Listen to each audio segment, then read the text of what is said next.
To quote my favourite line from Penny Arcade, it's like, this is better, but only marginally so, the way one might prefer to be stabbed than shot. Optimally, one is neither stabbed nor shot. Optimally, one eats some cake. But there are times when cake is not available and instead we are destroyed. This is the deep poetry of the universe.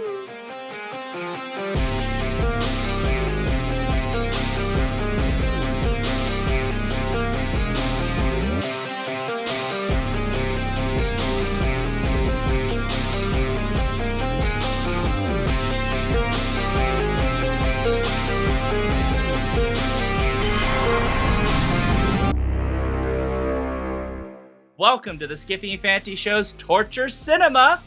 I jammed your molecular disintegrator with my space molecular disintegrator jamming device. Is that a direct line from this movie? It is a direct line from this movie.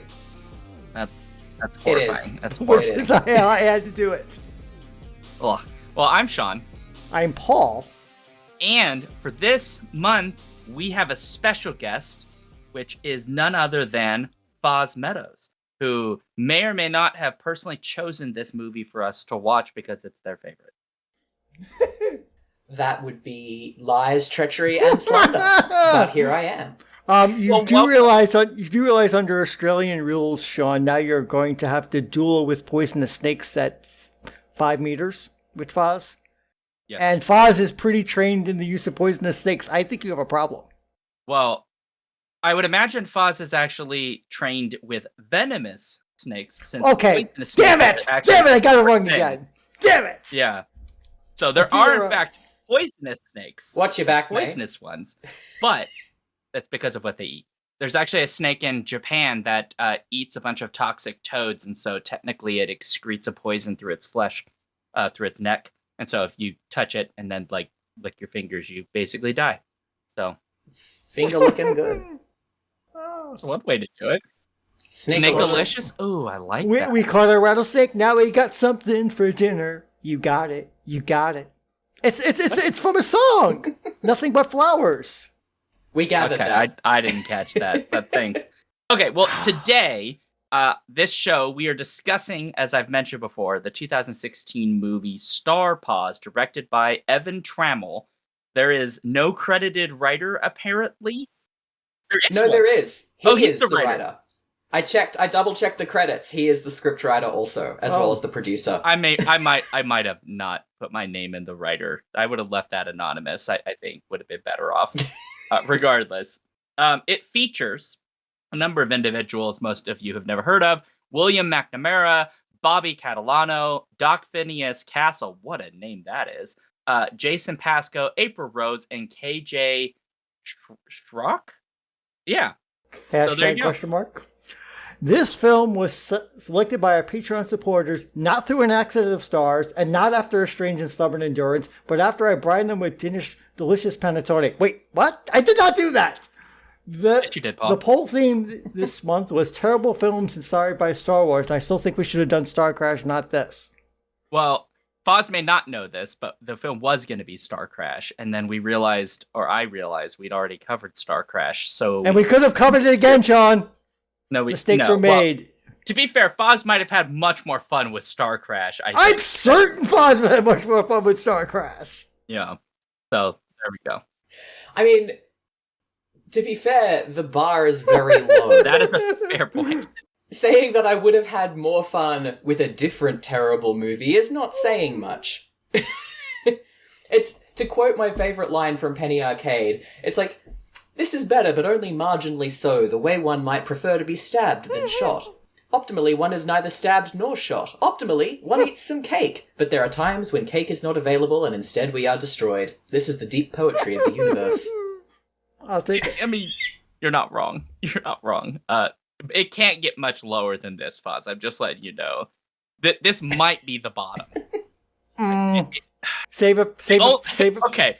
Save it for later. No, I gotta say it. The only thing this film, I think, doesn't have, unless I missed it while I was having like a hallucinogenic experience watching this, is I'm pretty sure this film is not horrifically, grossly sexist in the way some of the other bad films we've watched have been.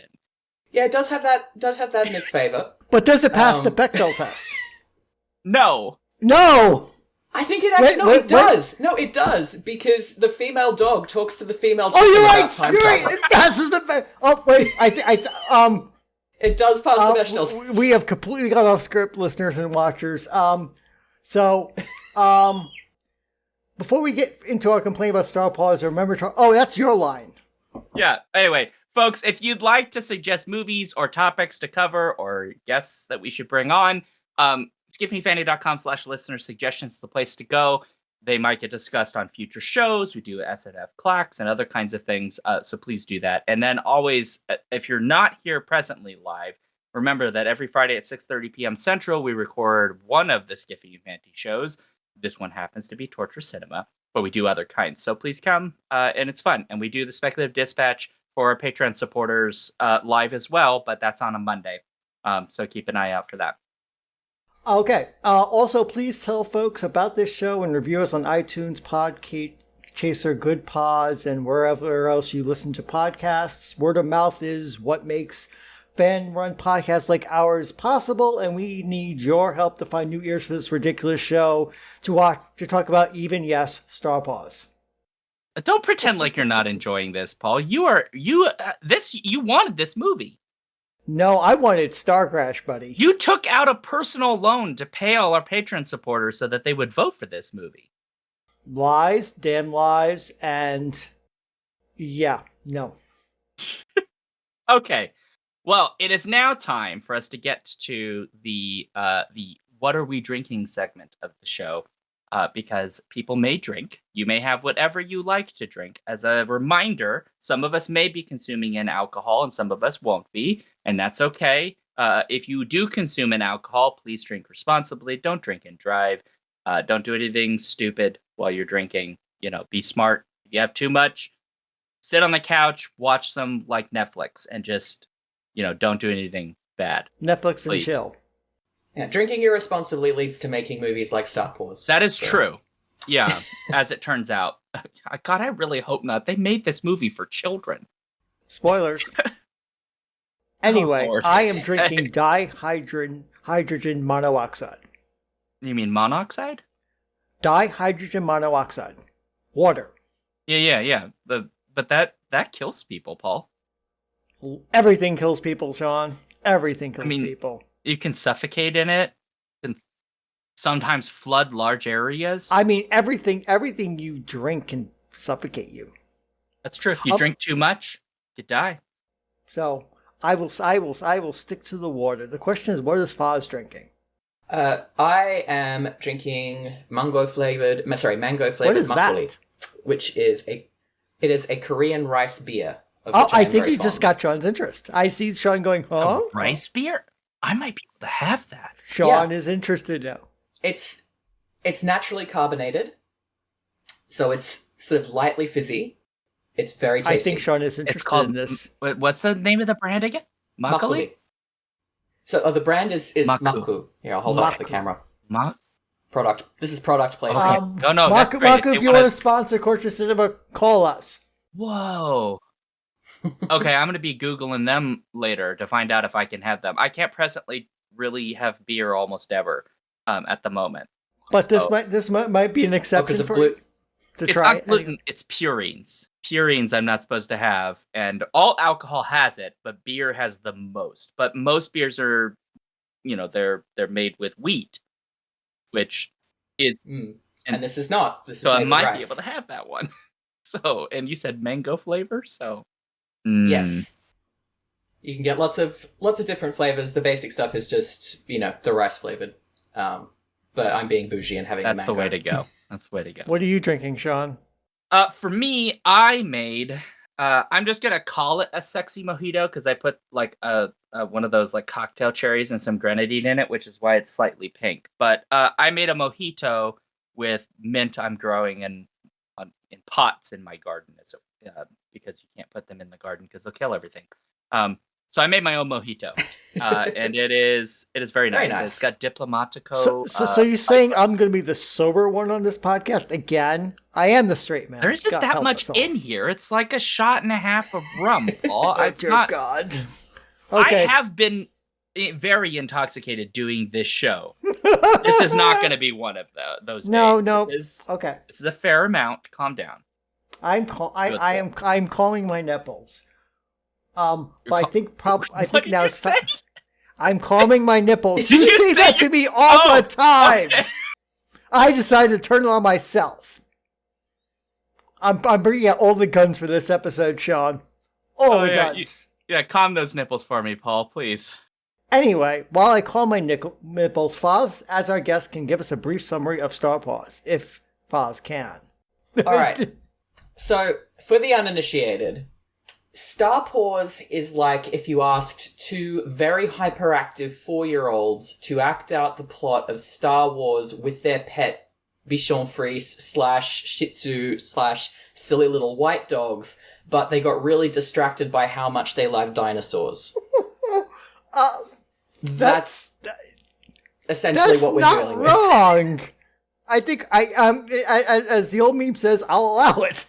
So confused. It's a blistering mix of real footage of somebody's dogs, a very weird CGI cat, where it's clearly, like, it's not completely CGI, it's like they've taken this cat and then they've tried to make it stand on its back legs and move around with some sort of computer manipulation that looks absolutely objectively terrifying. Like, it looks like the kind of thing that you would see at the end of your bed if you were having night terrors. And that's the bad guy, whose name is compellingly Captain Adventure Cat. And who has clones. Yeah, and then nothing in the plot or the logic of the world makes any sense whatsoever, but would possibly make sense if you were 4. Your description of this movie makes it sound much more interesting than it actually is. If this film actually was like a bunch of children got taught how to make a movie, the basics of making a movie, and then made this movie, I would actually be like, oh, this is actually pretty good for a bunch of children made a movie about their dogs and fighting space cats. Yeah, that's the vibe. It's if you gave kids a budget. But adults made this. Is kind of what it feels like. Yes, they did.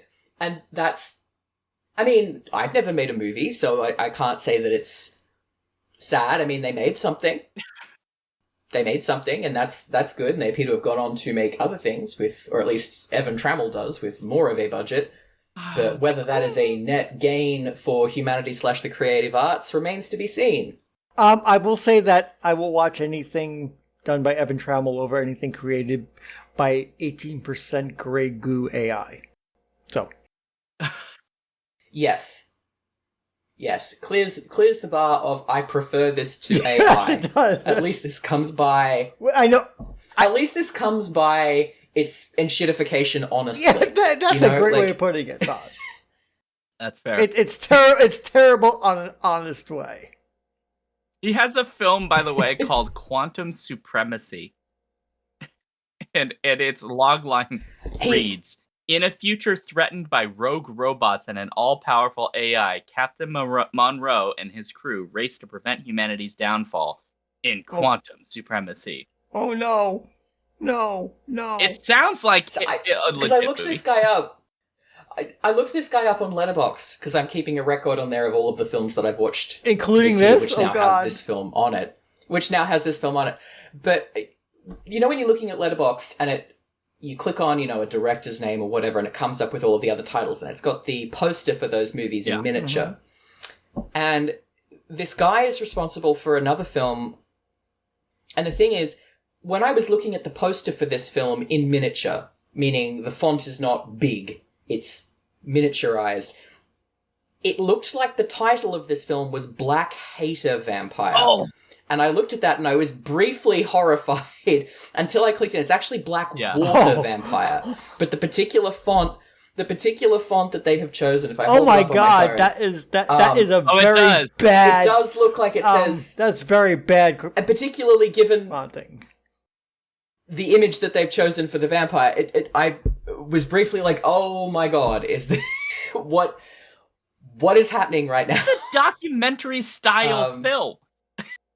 It's a mockumentary. Well, at least he tries.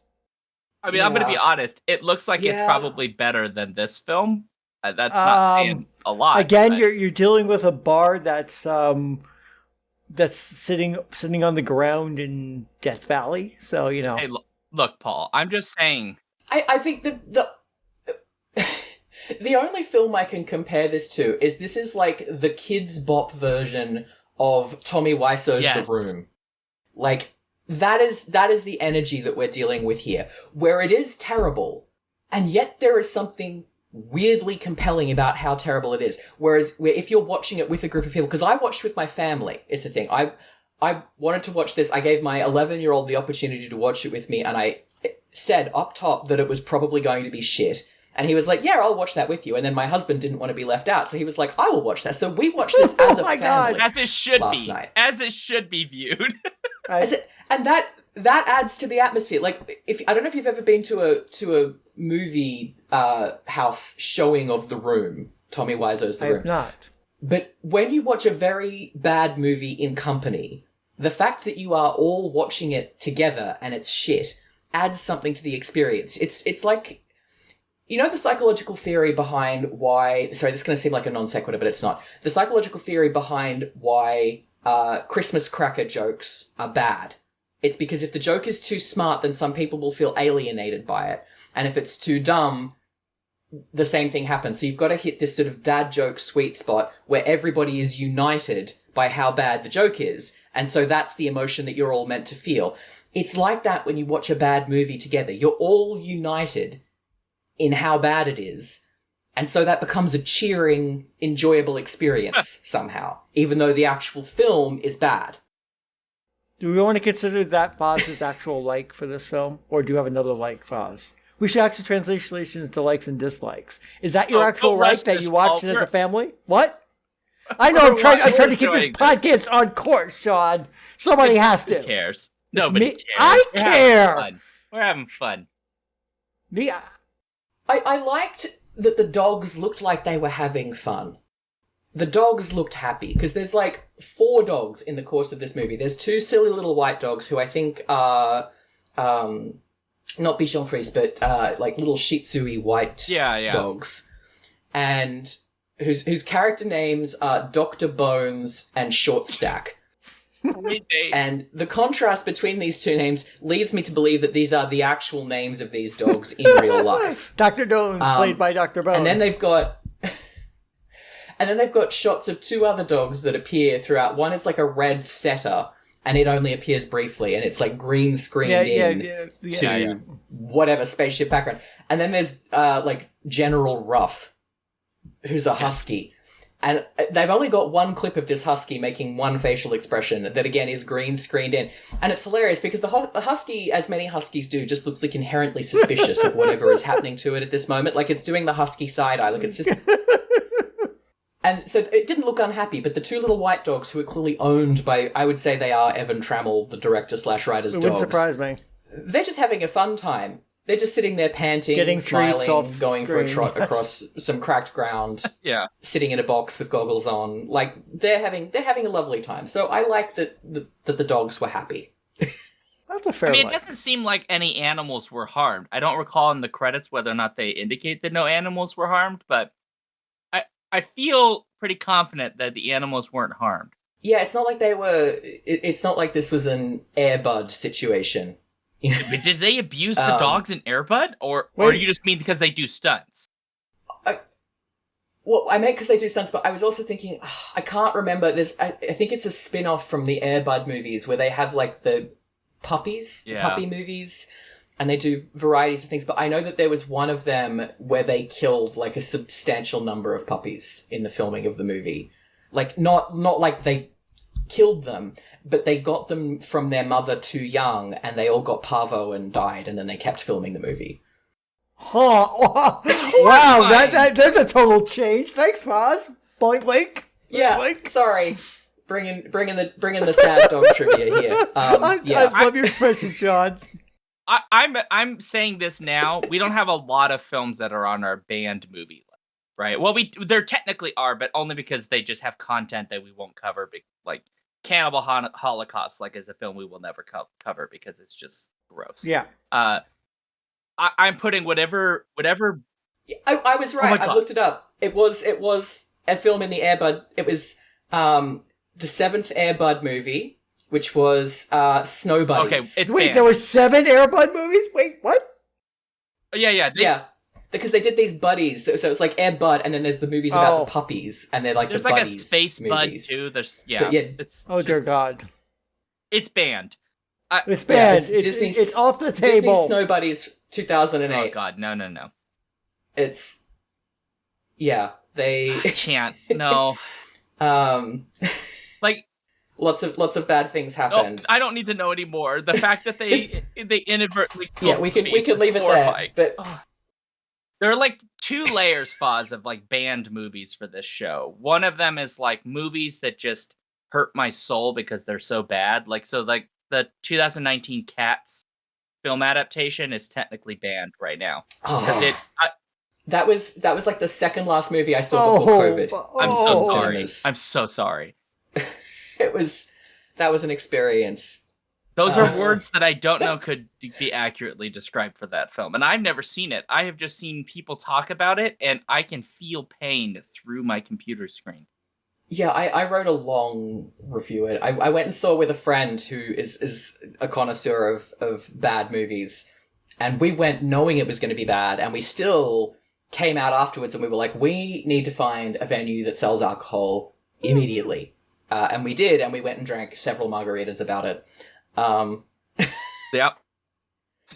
It was See, wild. like, that's what I'm saying. It's like there are the 2 kinds. There's the kind where people or animals were probably hurt in the production, and like that is just they'll never come out. And then there's like where they hurt art, and that's Sean, Cat we've 2019. we've seen some very terrible movies on this show.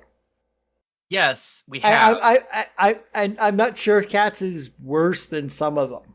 Paul, I want you to understand, when they released 2019 Cats, they actually killed art. Art temporarily died, had to be resuscitated after that film was... Okay. That's fair. It's like, I could literally rant for an hour straight about all of the things that make me mad about Cats 2019. Because it just misses the point so spectacularly in every conceivable respect. And it's the stupidest shit. It's one of those things that makes you realize that certain people in Hollywood truly do have the Naked Emperor moment, where they're doing a thing and they really just need somebody who's able to stand there and go, no, or are you insane? Or perhaps you should speak to your therapist about that, or shut the fuck up. Like, Hollywood needs that person. Yeah. But it doesn't allow that person to exist. That is not an ecological niche that exists within Hollywood. But I think it's apparently, I don't know if this is apocryphal, but I have seen it said that in Japanese companies, there's a role that you can be hired to perform, which is you are the loud American. Because it is frowned upon in Japanese culture to talk back to your boss and to tell them that their idea sucks. I've even though heard it really this. sucks. So you hire someone... Yeah, so you hire someone who is, their job is just to be the loud American who can tell the boss what everybody's thinking, and that's like a cultural workaround. And I feel like Hollywood needs an equivalent to that, but it can't be an American in Hollywood. I think it would have to be an Australian. So I think Hollywood needs the equivalent of that, which is the sweary Australian, to tell the American directors when to fucking stick it. or we can do the Herodotus approach. Yeah. According to Herodotus, the Persian king of kings and his counselors would discuss everything twice. Once while sober and once while roaring drunk. On the theory that when they were roaring drunk, they would actually tell the truth. Yeah, see, I think that the problem there is that I don't think the majority of Hollywood is sober for a majority of the time. I think I'm not the sure nature of the for hope. intoxication just shifts from uppers to downers, and I don't think that's going to get you quite the same thing. Same, quite the same truth to power. And they're definitely on very different grades of stuff. Yeah. I was thinking, worth a like, try. when you were mentioning, But yeah, you Paws, that there's this, like, infamous clip of Hayao Miyazaki, like, talking. He's, like, getting a demo to him of some sort of, like, AI computer-generated I know Yes. exactly this clip. It's a computer-generated horror zombie moving in Yes. body contortions. And he's talking... Well, because the full clip is he's talking about how he has a friend. I can't remember the specific It's disability like the friend cerebral has, but I palsy think or it's something like that. Some sort of debilitating... That's the one, cerebral palsy. Yeah, and he's like, I strongly feel this is an insult to life itself.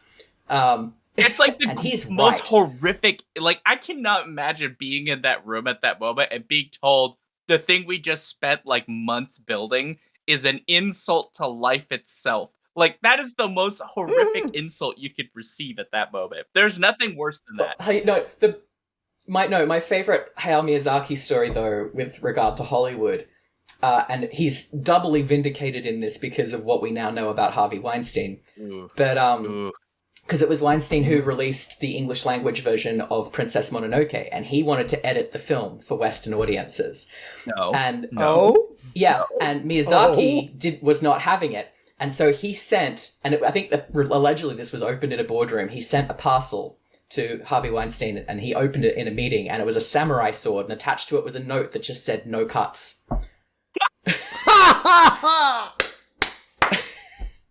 I love that man. A plus.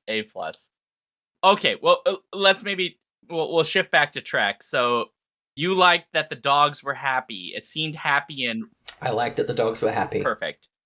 There were no actual cats, so we can't say the cats were happy because they weren't real. But yeah they probably wouldn't have been because they all look strung out a bit in this movie. Just a bit. Well, it's one of the many great visual contradictions of this movie because it skews between very 2004 level CGI backgrounds onto which real live dogs are green screened. Very terrible circa 2008 CGI dinosaurs. Mm-hmm. The very weird mix of real cat that has had, like a picture of a real cat that has been somehow computerized into a thing. Motion in a way that looks like an abomination. And then CGI backgrounds of again, 2003 era graphics, and then it'll cut to a scene in a lab, which is clearly just somebody's desk with some test tubes on it. So it's like 5 different types of visual media in the one film. And it's very puzzling. It is very puzzling. With no attempt made to synthesize any of them. No, none whatsoever. There is no cohesion to this entire movie. I mean, I just want to know. No, it's right now on screen on Twitch and also on my computer is the poster for Star Paws, and the cat shown on the poster for Star Paws does not look anything like any cat shown in this movie. It almost looks real, not quite, but pretty darn close. No, it and does the not, other thing is that it might be a real cat. It's not in this movie. The cat has a clone. The cat has a clone army. Right. And so that explains why they only have one CGI / distorted real photo. But the only clone that talks to Adventure Cat is number 9. I can't figure out why. It's 9 lives. I guess because they'd have to do a different voice if they had a different clone cat talk to. But also him. 9 lives. Yeah, I guess that works. But that was the other thing, though, because there are 3 that I caught, because I was zoning out a bit at times, I'll admit. There are, 3 separate adult TV and movie and comic references. Oh, right, that's my like. Movie that have no place being in it. Yeah, there's a Tony Danza Who's the Boss reference in the middle of this movie. That's my like. There's a Gary Larson Far Side reference in the middle of this movie when they're talking about the Thagomizer. Oh yeah, the Thagomizer, yes. Yeah. So for those who don't know, the Gary Larson Far Side strips, which have had their heyday through the late 80s through to the very early noughties, series of absurdist cartoons, one of the most famous is a picture of a caveman scientist addressing an audience of caveman scientists, pointing to a picture behind him of the spiky tail of a stegosaurus and saying, "Now this we have named the Thagomizer, after the late Thag Simmons," the implication being that Thag was killed by the tail, and therefore that's why it's the Thagomizer. But the thing is, paleontologists at the time loved this cartoon, and they didn't have a name for that part of the tale scientifically. So it is now in real life scientific literature that is called the Thagomizer. And they dropped this fact in the movie when the dogs go back in time. Yeah, and it is. Did you not know that, John? It's a delightful bit. It's a delightful piece of information, but encountering it in this movie, I think the trend's trying to keep the adults awake. I mean, why else would you make a Tony Danza joke? Oh, don't worry. The CG cats will keep you awake with nightmares. Come on. Yeah. Oh God. So yeah, so that's my like. There are dad jokes in this movie. There are a lot of dad jokes. Yeah. I mean, it's meant for kids, so like, I guess that kind of makes sense. I mean, like the quality of joke. But it's. Well, what is your like, Sean? Hold on, Foz wants to say something. Oh. No, you go. We can come back to me. Because this is going in a dislike. So, okay. We got to do the likes before we go into the dislikes. I gotta say, there is nothing I really legitimately like about this movie that is the movie's fault so much as a byproduct of the movie. Because I don't like what they did to cats in this. I am not a fan. But I will say I had this very fun moment of going back in time to all of the times I went to the library and checked out every dinosaur book I could shove into a backpack that they would let me take.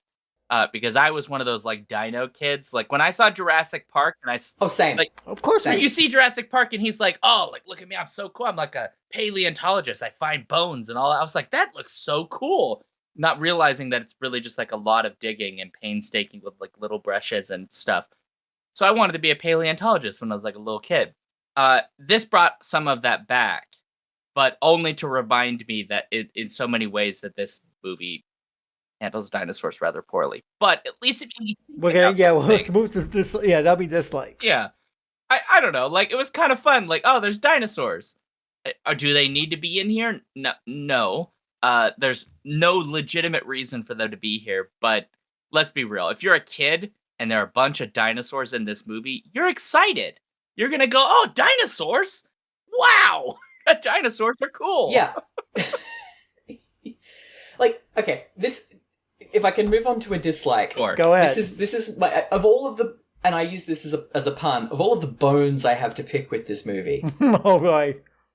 The central conceit of this movie is that the dogs and Captain Adventure Cat are trying to get something that keeps being referred to, and it's every time it comes up, it's the bone in this particular inflection. It's not just a bone or the bone, it's the bone. Mm-hmm.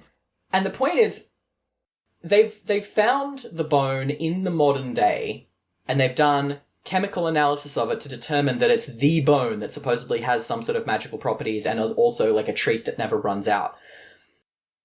But despite having access to the bone in the present, they build time machines to go back to the age of the dinosaurs to get the bone. It's a fucking fossil. If you go back that far, you should be going back and the creature the bone was part of should be alive. That should be the point of going back in time. Well, you go back far enough to get it fresh. No, they've gone back to the Jurassic era and it's not. It's just a bone. Like, it's the weirdest and most pointless shit. And I'm not even sure a 4-year-old would come up with this kind of distorted logic.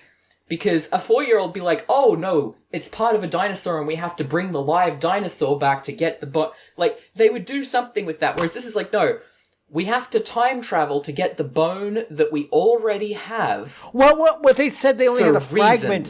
They said they only had a fragment of the bone. So they're going back for the whole bone. Well, no, that's the way I understood it. They said that, but they had a photo of the whole bone. Like, when he's giving his stupid dog press conference. Because I don't know if you noticed that the first time he does the press conference, one of the people making the movie, because you don't see humans appear really.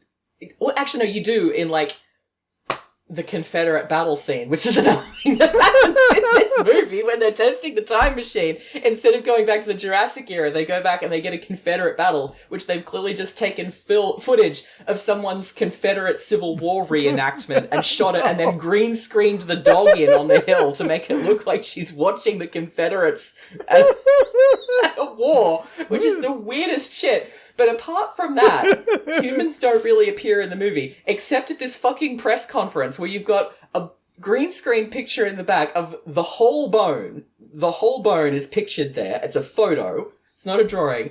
You've got the dog at the podium, and then there's a man's hand holding the microphone up to the dog. And it's clearly a mistake, because every other time they do a press conference, there are multiple press conferences in this movie. So many. You don't see the hand. They just clearly didn't get the shot right, and they were holding the microphone too far.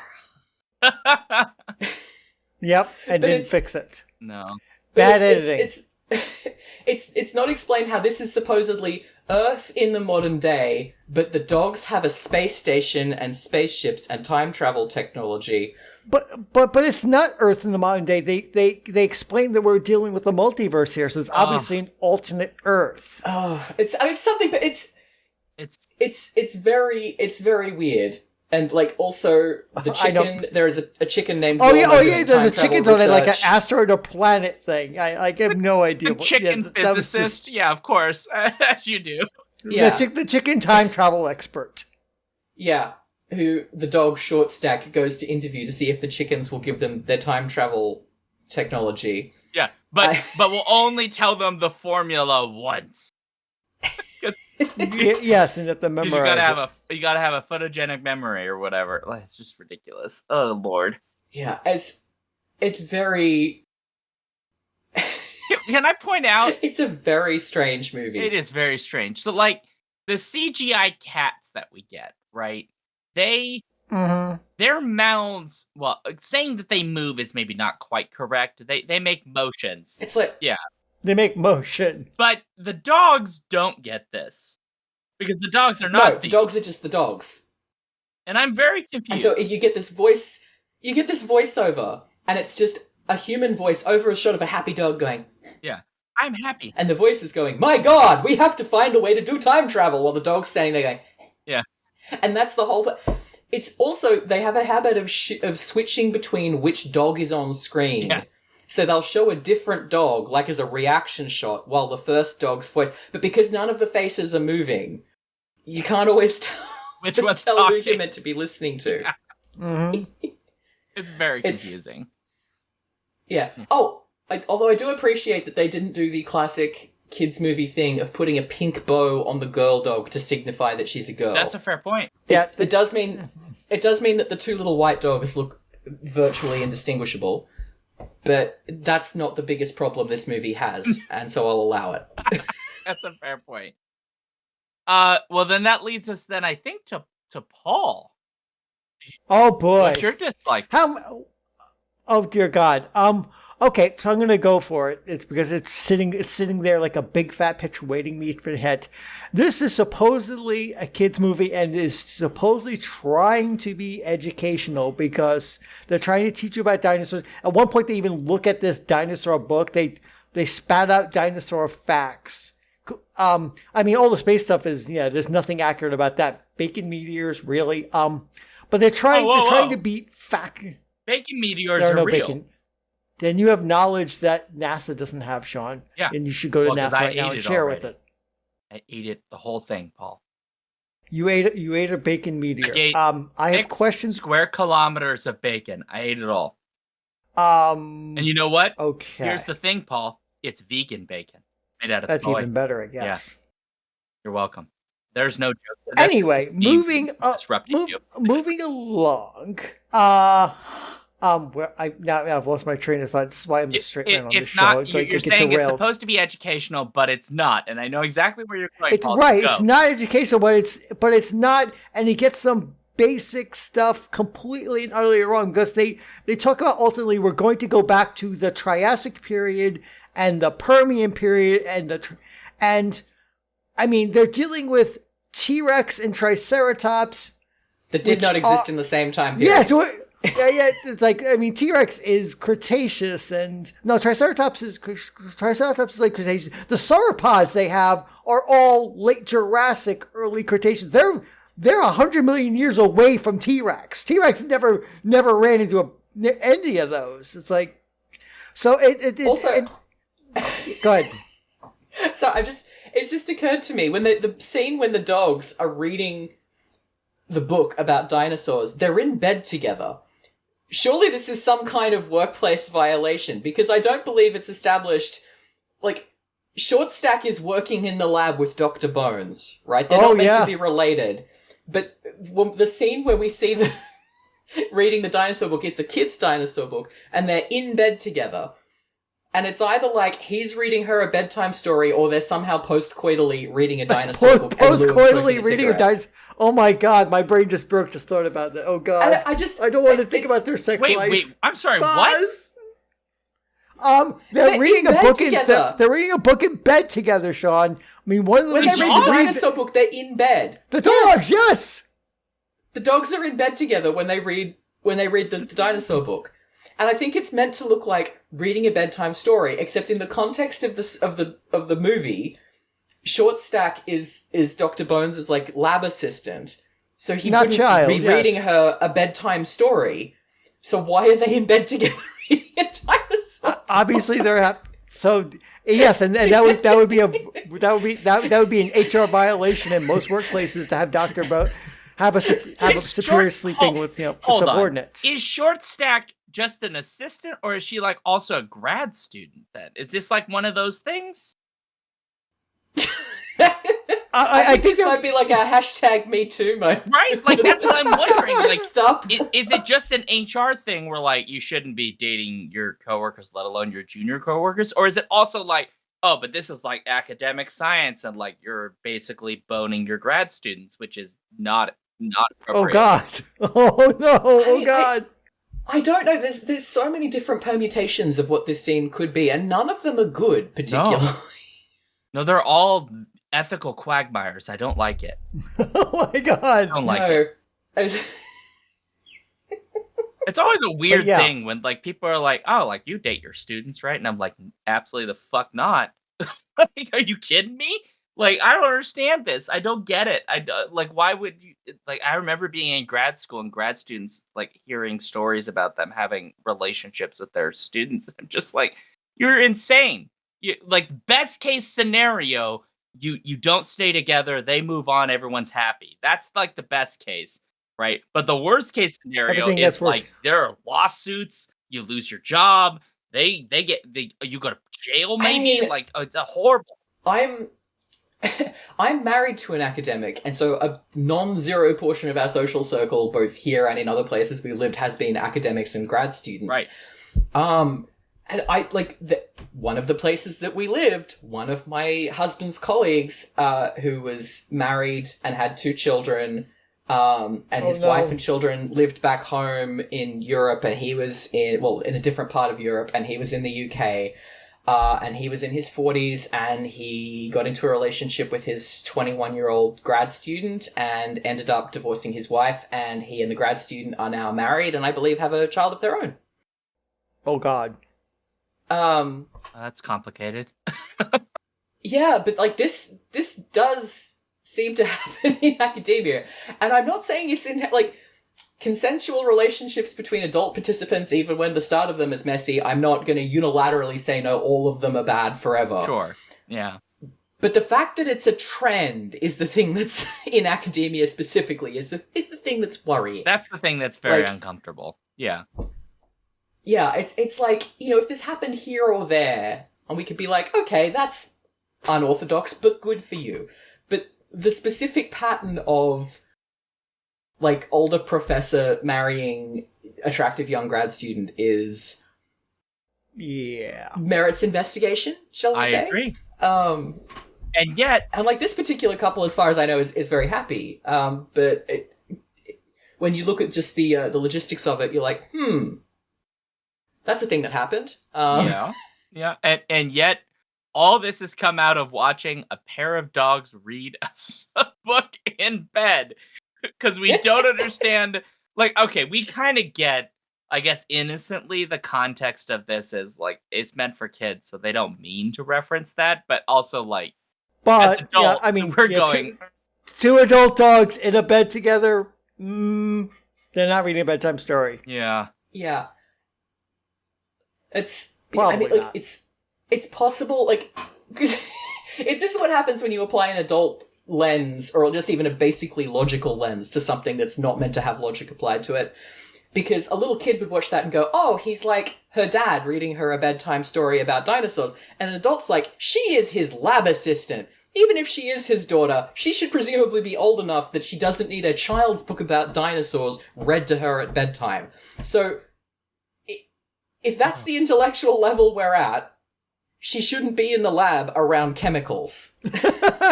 Or being sent back in time. Right, like either Or the being sent back in time. yeah, either to the she's an suburban adult dressing.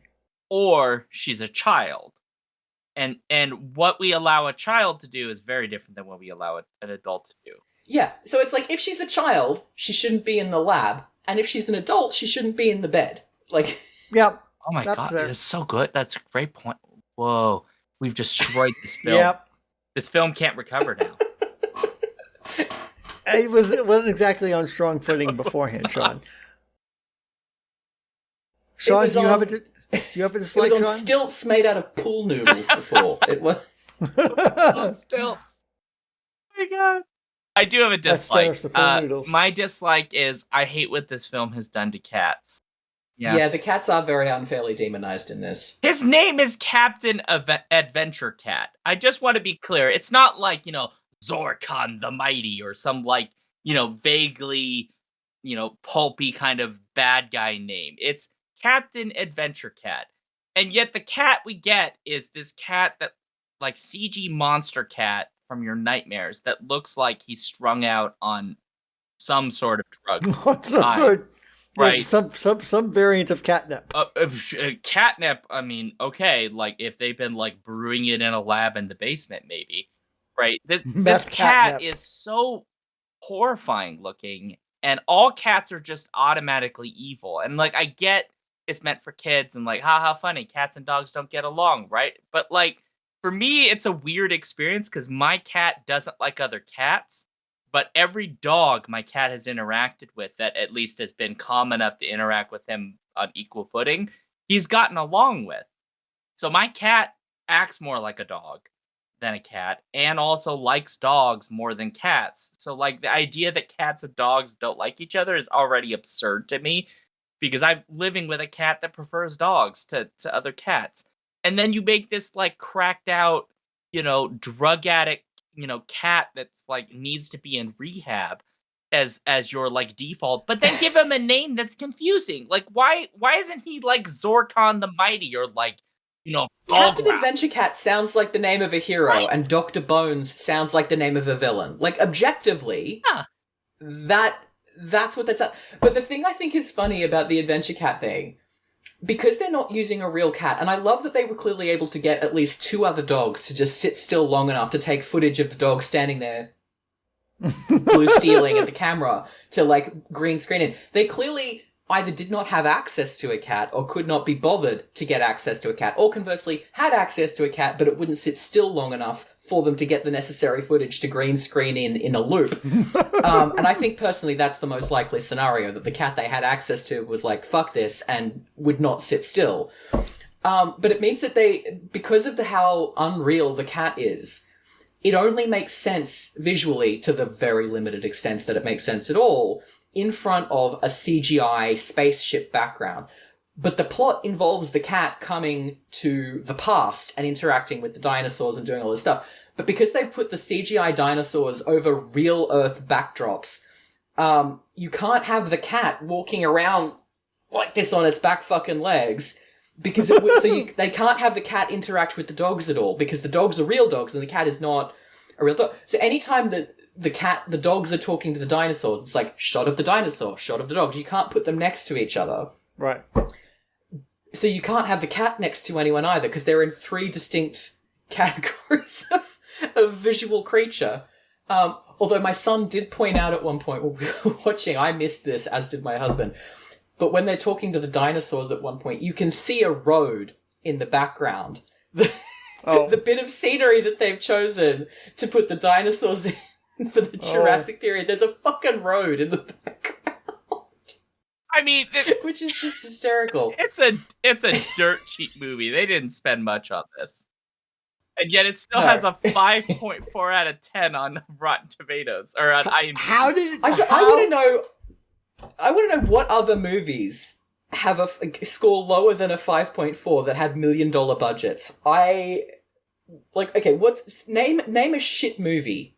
I'm going to look this up on my phone. Name a shit movie that was made relatively recently, or just like that exists. Well, Cats 2019 cost Birdemic. Oh yeah, that movie. There you go. Good. Sorry, Julia. Still hate that movie, Julia. Julia Rios loves the movie. Oh my god. Okay. Yeah. What do you think? What score do you think on IMDb? So this movie, Star Paws on IMDb has 5.4. What score on IMDb do you think Cats 2019 has? Oh, that's even better, Sean. It's sub 2.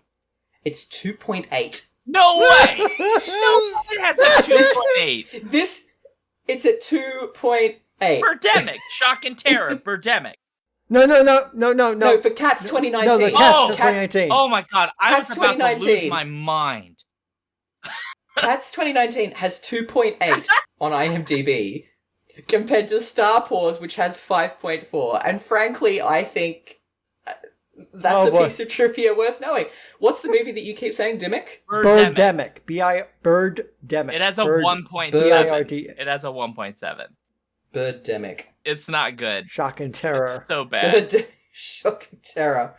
Yeah, that has a 1.7 on IMDb. Yeah, that's amazing. Hang on. Something comparable, because I seem to recall that there was a Cats and Dogs movie, like one of those Disney things. 2001, there was a Cats and Dogs movie, yes. Where Cats basically and Dogs, 2001. Yeah. Which, by the way, stars the vocal tones of Alec Baldwin, Tobey Maguire, and Jeff Goldblum. And John Hayes. Yeah, and again, it's cats are evil and dogs are trying to save the world. It's even got Michael Clark Duncan in it. Yeah. And it has an IMDb score of 5.2. Okay. Well, okay. I have just clicked on the IMDb page, and the trailer snapshot that it shows me is also of a CG cat that is. I'm pretty sure I'm not going to sleep well tonight. That is a horrifying image. No, but I want to compare the numbers because the Cats and Dogs movie, that's 5.2 from 62,697 votes. So how many votes does Star Paws have? Because as we all know, when you're buying something on Amazon, you look at the number of reviews as well as the rating. If it's got 100%, but it's got 2 reviews, you trust that less than something that's got 20,000 reviews, but is a 3.9. Yeah. That's fair. So Star Paws... Oh. How many? How many? 8, 9. It's 9. It's 84. Are you kidding? 84 people! Only 84 people! 84 people. But... Oh dear God. 84 people, only 84 people rated this thing. But they rated it high, relatively. Well, oh God. Jesus Christ. What are we doing it on live, Sean? But I think one suspects that Evan Trammell might possibly have sock puppeted a few of these reviews. Very possible. Because there's a large number of 10s that are dragging up the ranking from where it should natively sit. There's no way. There's no way. Literally, the first review I see says, I don't hate it.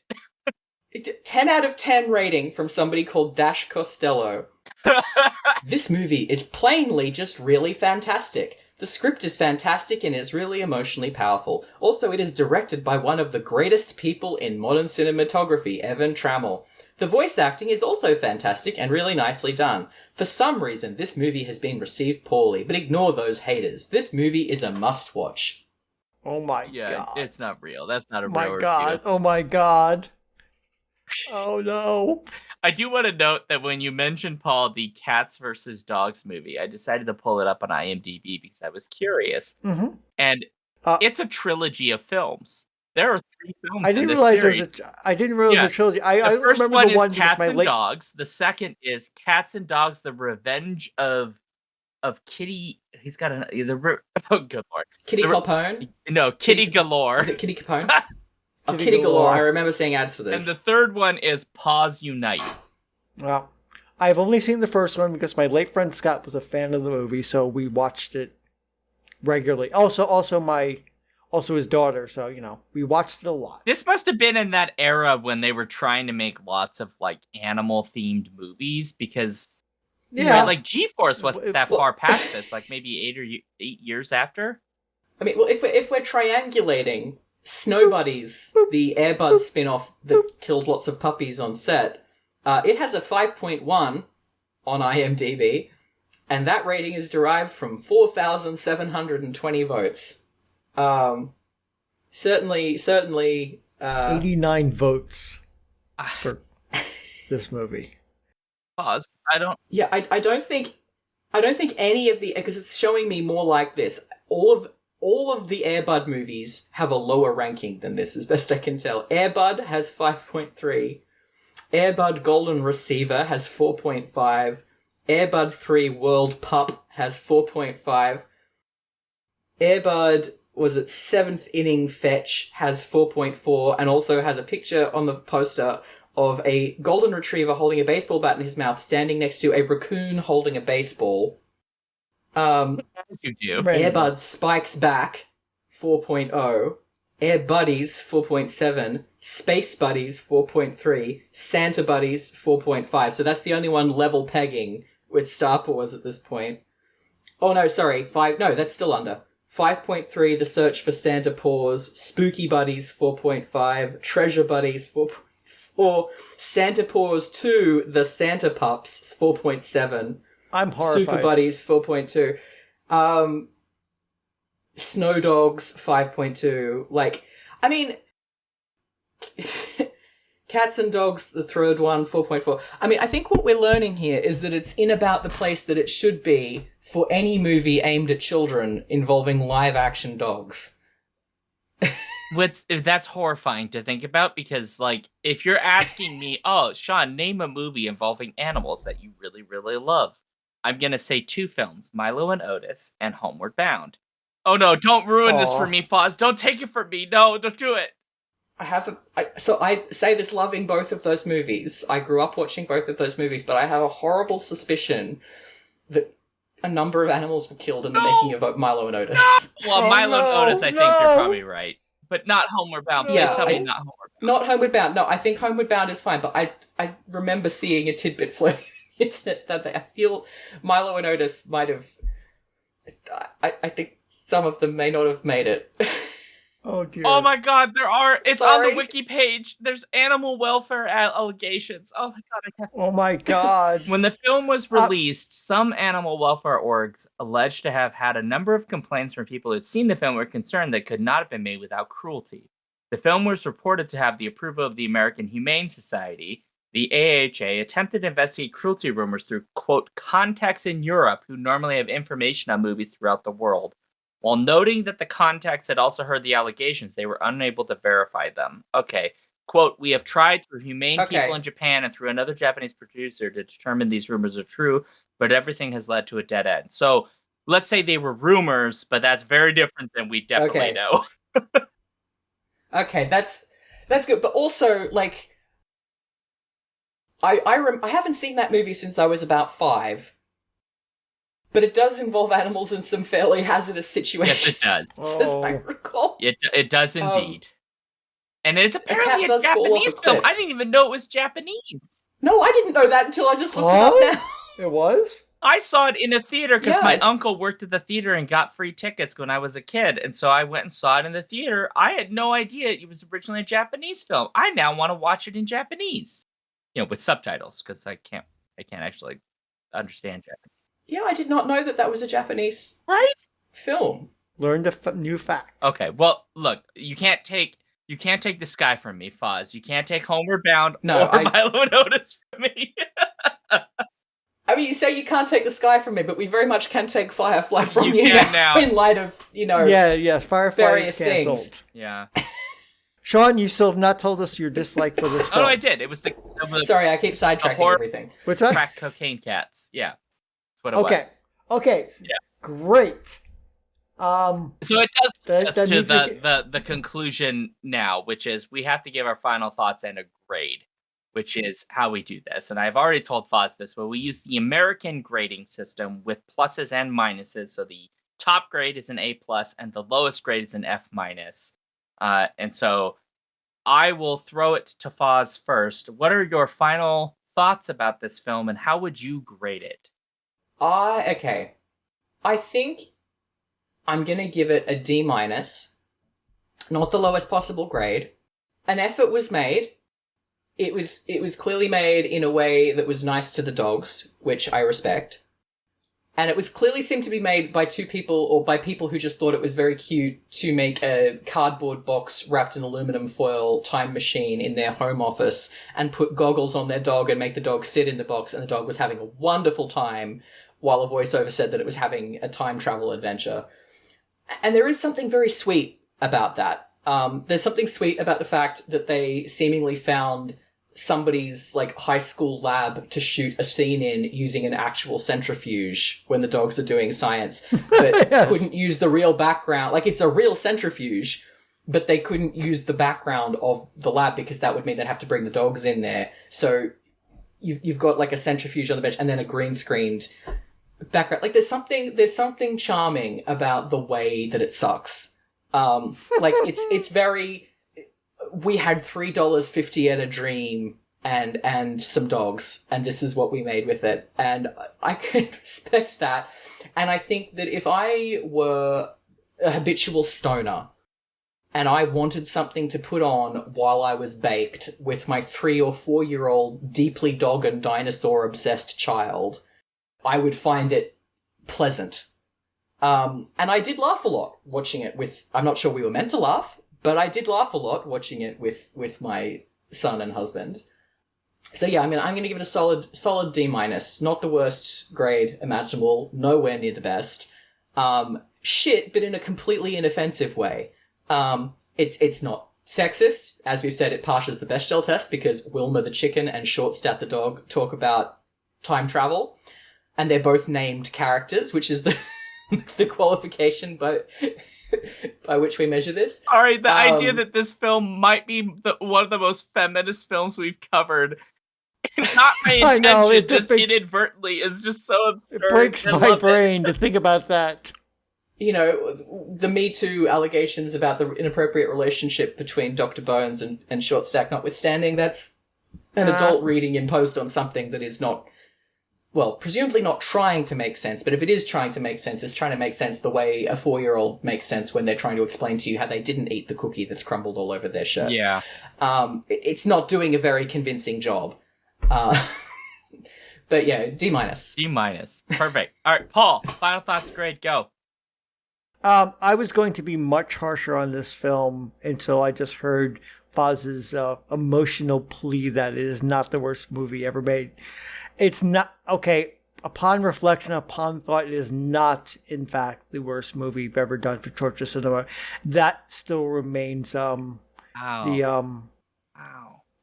whatchamacallit, I've green screened my brain. It's like it's one of the Ernest movies that we did. Oh, that's Ernest Saves Christmas. Ernest Saves That Christmas, yeah. remains the worst movie I've ever seen, and the movie only movie I've given it on this show I've given an F minus to.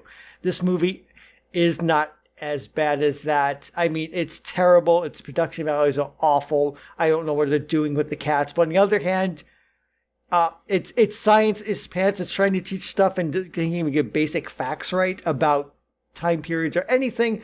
On the other hand, it passes the Bechdel test. And there is something very oddly sweet about this, as Foz pointed out. So I am going to follow Foz's suit and be very nice to this film. Nicer than it deserves. I'm going to give it a D minus. Wow. Okay. Well. Okay, Sean, that's you. I'm not going to be that nice. I don't know that I could watch this movie again. and I think that's That's most torture cinema well, films, no, Sean. there are several torture cinema films I have watched multiple times. Sometimes multiple times for the episode. I've this is done not one of that them. too, but Yeah, but this is one that I don't think I would watch again, and that makes it hard because I think that Foz has made some great points. Paul, you've made some great points, and yet, if you asked me, would I willingly, without payment, watch this movie again? I would tell you no. And that leads me into maybe a little bit meaner territory because I just find it. I think like I agree with you, Foz. Like if you were kind of stoned, you could probably have some fun with this. I know, but I mean, to be fair, if you were stoned, you could have fun with the 2001 Winamp Windows Media Player visualizations that used to go on while you watched music that you ripped off Kazaa. Like, most things are entertaining when you're stoned. But Yes, you're completely correct. And also, but this wouldn't give you a bad trip. that's true. Oh, God, I miss Winamp. Thank you for that. Winamp was such a good program, man. What happened to sigh. that? Anyway, look, for me, it's an F. Okay, like Streaming killed it. well, streaming did kill it, but this is an F for me. It's just I hate what they've done to cats. I hate the like horrific, demonic, like cocaine induced CG. I don't like the plot. I just this movie could have been 20 minutes long, and Yes, it could have been. Yeah. And I think if it was 20 minutes and it was like a vaguely educational, cute thing with dogs, I think I'd be like, it's like a bee. It's fine. But it's not. Something you're watching on YouTube for 20 minutes and you're done. Yeah, I can like understand throw some like what is it, Papa Shark, Daddy Shark, whatever the shark song is at the end. Like throw that at the end. I think we'd be fine. But it's over an hour. The actual song was not unlistenable. There's a theme song to this that plays in the opening and ending credits. Oh. That has nothing to do with the song and is with the movie and is just like It's not good. Come on. attempting to be like a chill club song somehow. It's very No. The theme, It's definitely not meant for a kids movie. isn't it like I'm no. gonna get you is the theme song? Like I'm gonna get you. Oh dear God. it's very weird. Also, it's just before we close it, I just remembered there's a plot point in this where Dr. Bones gets mad that Captain Adventure Cat knows that he's making a time machine. He's been giving press conferences about the time machine. Everyone knows you're making a fucking time machine because you keep telling everyone at a press conference, I'm making a time machine. And then Captain Adventure Cat is like, aha, I know that you're making a time machine. And he's like, how do you know that I'm making a time machine? Bitch, you just told everyone. Multiple times. Also, we thought Adventure Cat died in that explosion for the bacon asteroid. Where is it? I mean, Adventure Cat's in this giant spaceship. Like, you didn't know the giant cat spaceship running around the universe? Like, come on. You didn't know Adventure Cat was around? What's a giant cat spaceship then? Yeah. It doesn't have any logic to the movie. It does not. No. Sean, we come up to an average of an F+. Really? I do the math for these things, so that's one of my rules. Oh, okay. Well, it's like an F++, basically. Yeah, it's like an F++. All right. It's a Bart Simpson grade. It's a Bart Simpson grade. Yeah, it's perfect. Great. That guy never graduated high school, right? Didn't get to high school. I think canonically, like, when they show glimpses of Simpsons in the future, I think he gets, like, a job in construction. Kind of makes sense for Bart. I get it. Yeah, that's a career path that I could kind of buy for Bart Simpson. Like, I think he'd enjoy construction. I mean, right? Like, I don't know. Like, Yeah, I could see it. it's astonishing to me that they kept Homer at the nuclear plant as long as they did, because that guy should not have the power to blow up an entire city ever.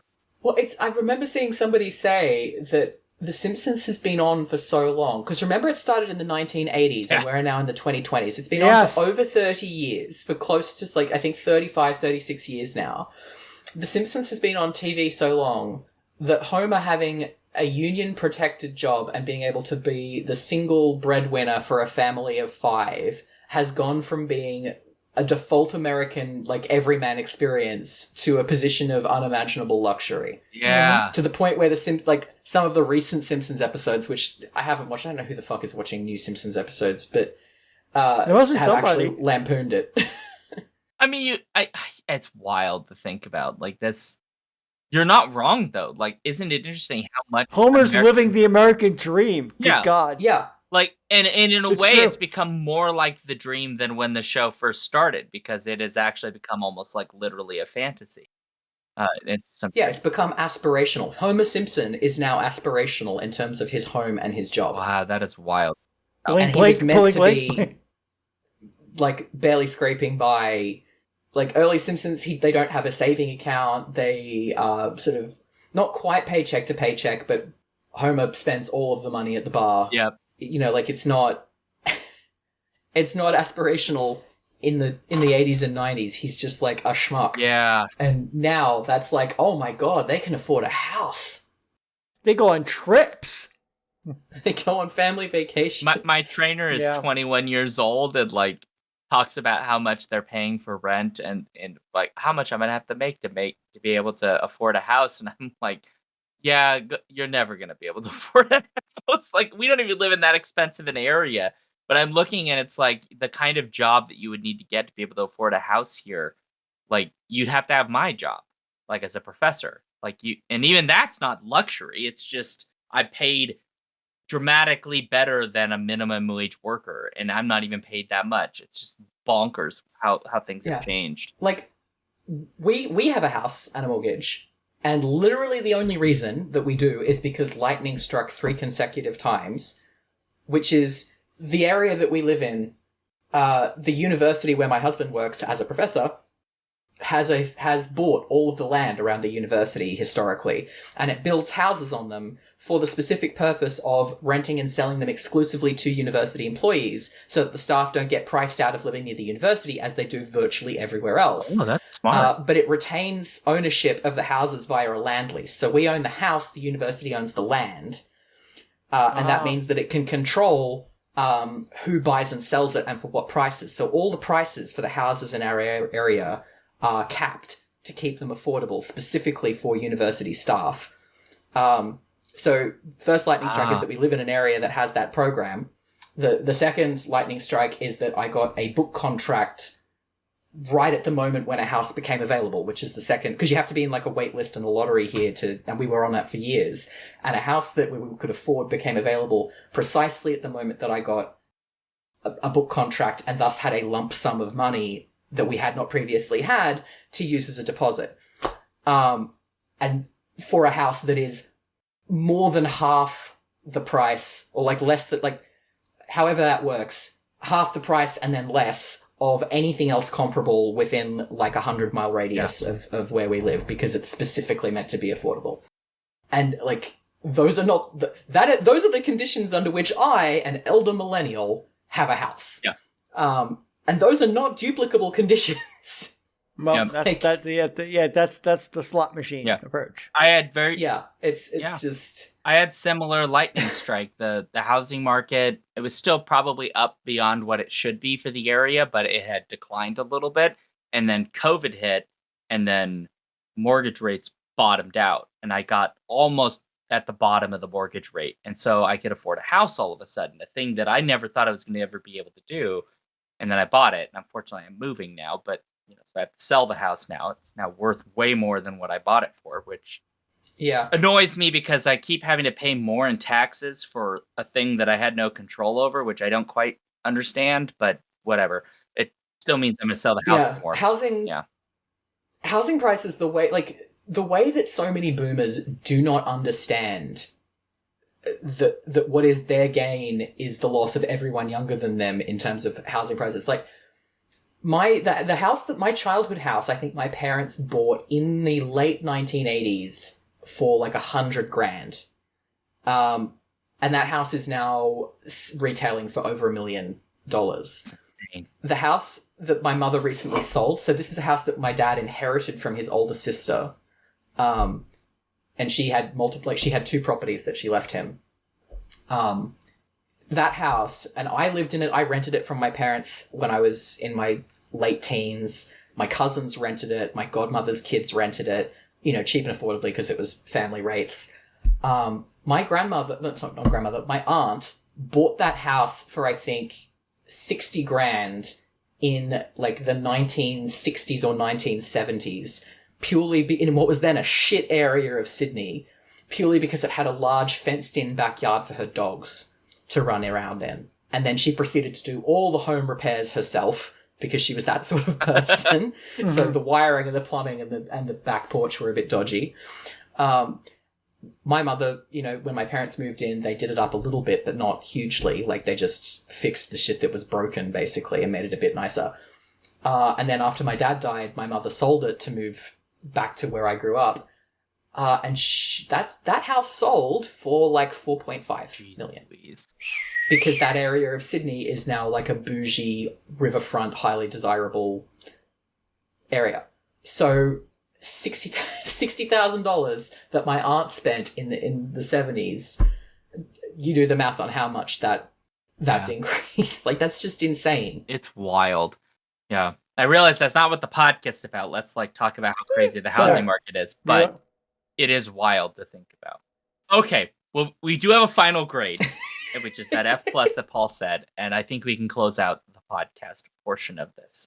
So, folks, again, if you'd like to let us know what you thought about this episode, or you want to suggest other things for us to cover, whether that's torture cinema or other things, please go to skiffyinfanty.com/listener suggestions. You can also send us emails at skiffyinfanty@gmail.com. If you're looking for us on social media, we're skiffyinfanty pretty much everywhere. We have a link tree, which is linktr.ee/skiffyinfanty, which you'll find all of our active places. We're mostly on Blue Sky, Threads, Instagram, Mastodon, and Facebook. So if you want to find us there, that's where you can find us. We have a newsletter. We have all kinds of stuff. And if you love the show, patreon.com/skiffyinfanty if you want us to give us all your money.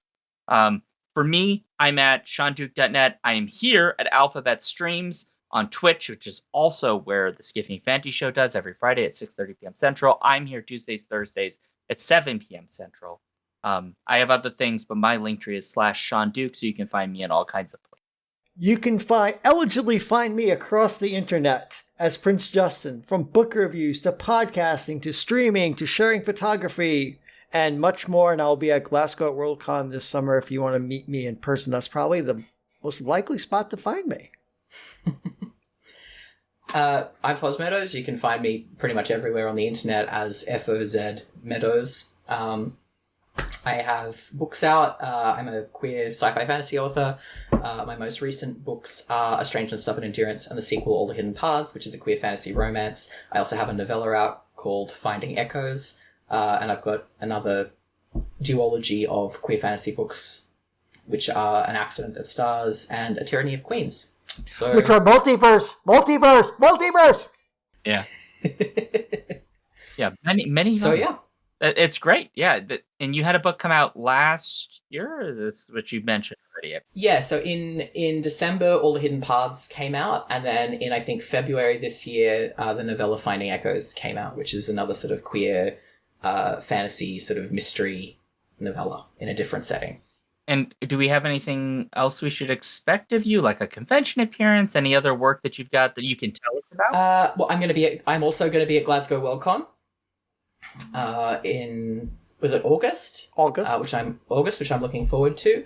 I have something else that I have written at the moment, and it is currently on submission, so I do not know if it is going to find a home, but I very much hope it does because I'm very fond of it. I hope it gets picked up too.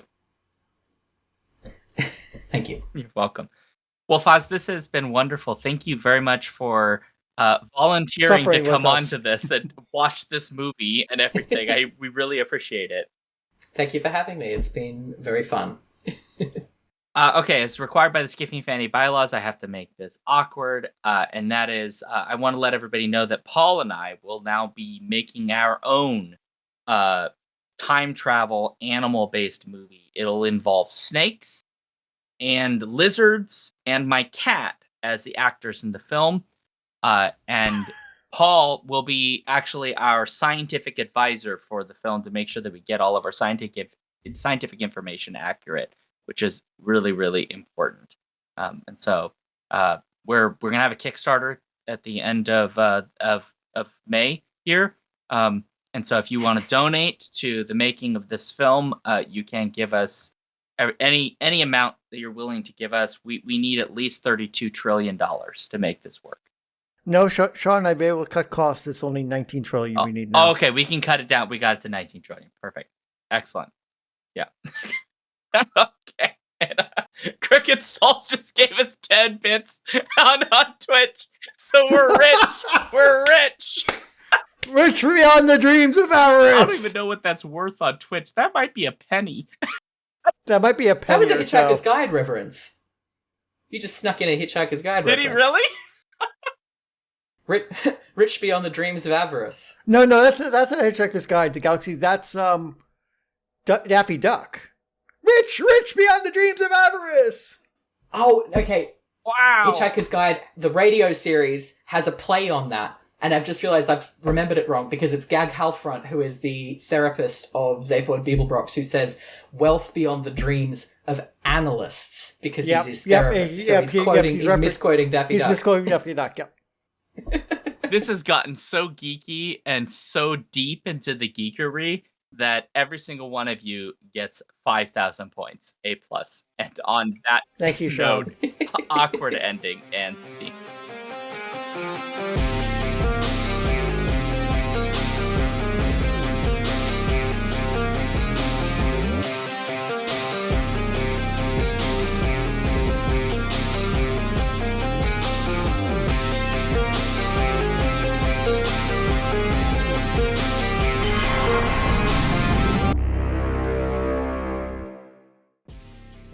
If you want to support this show, you can go to patreon.com/skiffyandfanty or skiffyandfanty.com, our website, where you can get access to all of our fancy things. Our music comes from Holy Mole. You can support him and his work at patreon.com/holymole. Thank you for listening.